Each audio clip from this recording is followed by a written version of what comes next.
Hey, how you doing? This is Tom, and this is Tom's Radio Room Show. And this morning, I wanted to show you a couple of the new features, new to me, of the SDR console program written by Simon. And he does updates almost on a daily basis. He's always adding things, and some of them are pretty interesting. This is to control your SDR, your software-defined radio, and I'm using my SDR Play 1. So here are the two features I want to mention. If you want me to, I can go into more detail as I learn more about it. If you have information about it you want to share with the group, that would be fantastic. So here's the first one, which is the frequency database. And it's got a couple of options over here on the side. One is you can turn on tracking. And what tracking is it will show on highlight in the database if there's any stations in the database at the frequency you have tuned. Excuse me. I've got 9.70 right now. So if I turn this on, you can see it highlighted now, the frequencies that are the stations that should be broadcasting at 9.70. And if we go away from that in the database, it's not highlighted. And if we move around, change the frequencies, it'll highlight another part of the database. Let me try this, move up to 980. There's some 980 stations. This also gives you kind of an indication that there still is a lot of stations out there. It's just that we're having a little trouble receiving it due to the poor band conditions. All right. Some other features is I come down here. This one with the arrow to the right, it doesn't seem to do anything. So I don't know if it's implemented or I just don't see what it's doing. The next one is like this antenna symbol. That's to, or it's also a filter symbol. It's to filter on various things. I'll just show you some things. It's not enabled, so you can enable it and disable it. And you can filter on, let's enable it. You can filter on origin country and then put in country name. All these things that you can filter on, they're things that are in a typical database. You can filter on language and you can filter on transmit country. Again, that's information in the database. All right, let's disable that right now. The next one down is, oh, I gotta close this, I guess. I didn't close that. All right. Next one down is, come on, width of the screen down here, because some of these databases have a lot of information. So you want to, I have made this full width. And the other thing is you can turn off what is shown from the databases. Let me see if I can remember how to do that. If I right click here, no, that's not it. Maybe it's under options. This is options down here.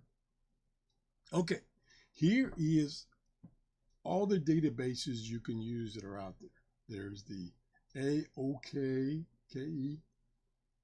how do you pronounce that? AOKI. The EIBI, that's what I'm familiar with, and several other ones. HFCC is another familiar one. ILGR radio is another one. And you can turn on or add any of those databases you want. Now, over here is the listing of things that you can display from the database. Here's all the things you can display. I've got the language turned on, transmit country, on and off. I don't know what that means. Oh, when it comes on the air, when it goes off the air, the days it's on the air, the target, origin country, locator, all kinds of things. So those are the things you can turn on to have a display down here. Distance. So let's just see what that does, if it really gives me distance from me. No, I probably have to set up something to get distance. Somehow set up, let it know my location.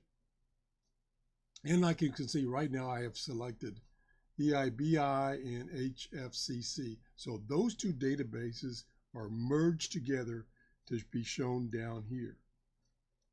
All right. I can see lots of options.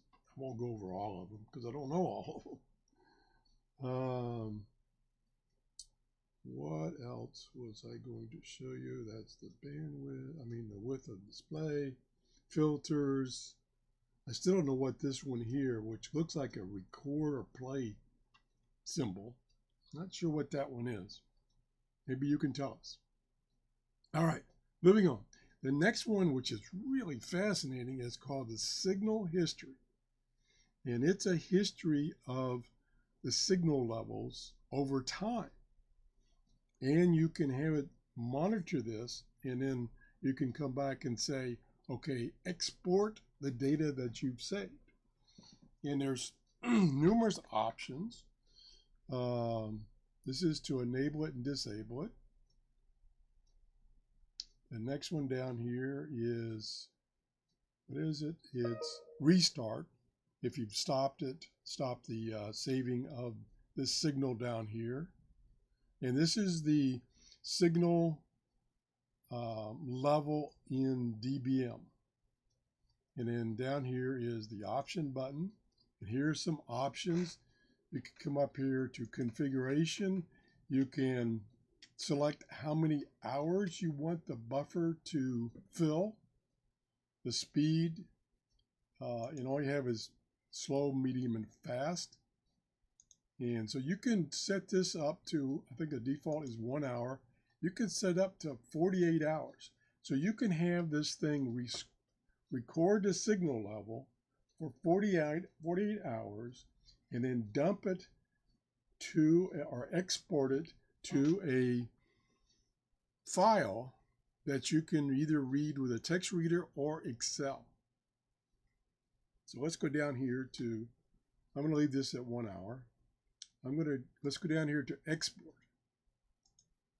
So you can export, and you got different formats. You can separate. You can set up to have a comma separated file, which Excel likes. You can determine the separator, whether it's a comma or a period, and then the file name and location where it's going to put it. And then what you do is, after it's recorded for a while, and you want to save that, you hit export. Now, to my knowledge, it doesn't export the data automatically. That's my understanding. Now, maybe what it does is, if I come back here to configuration, maybe if I set this buffer, say, to 1 hour, and I let it run for 4 hours, maybe it automatically dumps the database every hour. That may be how it works. I haven't used it enough to figure that out, because this is buffering it in memory, so it's going to be limited by your memory availability. So we'll have to check that out later. So, like I say, it does save the file, and I'll show you one in a minute. All right, let's go down, and so what this is good for is if you want to monitor a specific frequency. Now, it will track your searching through the bands. So it's recording all the time, and it will put in the database information about where it was when it recorded the entry. And I think this entry, let me see if it tells me. I'm trying to remember. I don't think it tells you here, but it tells you in the file it's saved how often it took a sample. So let's try that right now. Let's go look at one I saved earlier. Here it is right here. I named it Tom 1, very original. And I'm going to open it up, I hope. Come on, open up, little boy. And I don't want to edit it. I want to open it, guys. Open with. Let me see what we got here. Where's open with? Open with. And I'm just going to use, because I don't have Excel on this program, I'm just going to use WordPad, because it is a text program. A text file. So it's opening it up. And here it is. And these files are not too big. And here's some information on the top. It tells you the version of SDR console, the date created, interval, 50 milliseconds. So every 50 milliseconds, it's taking a sample and saving it. Frequency, I'm surprised there's not, frequency it says is in kilohertz. The units of the level is dBm, and the date is in UTC. The delimiter is comma, so it can be used with Excel. The period is yes. Okay. The format is time, frequency, bandwidth, and level. Number of lines is 72,000 lines. So here's the entry. So it gives you the time, exact time. It gives you the frequency. This was 97.5 kilohertz, 000. The bandwidth and the level. So, and I think on this one I did change the frequency. Let's go down. So I'm at 9.7 to start with. And I think I recorded this for a long time. But you can see with that small interval that there's lots of entries. And this was on the slow record. Hopefully in the future he'll allow you to set the record interval. So let's zoom way down here. See where I think I changed the frequencies after it had been running for a while. Maybe I didn't. Maybe this is a different one. Yeah, this appears to be one I just set and left alone. But I did do one where during the period it was recording, I changed the frequency, and you could see in the database the differences I made. I changed frequency, I didn't change bandwidth. And then over here, of course, is the level. So you could put this in Excel and see over some period of time, up to I think it said 48 hours, what's happening on that particular frequency over time. Pretty darn cool. This would be good for a number of things, and one thing it would be good for is tracking a station to see when you can, what time of the day you could receive it. Like 9750 is China radio, and I haven't been able to receive China radio, so I could leave that on for say 24 hours and see if it ever came in that 24 hours, like maybe when I was not home or sleeping, which is most of the time.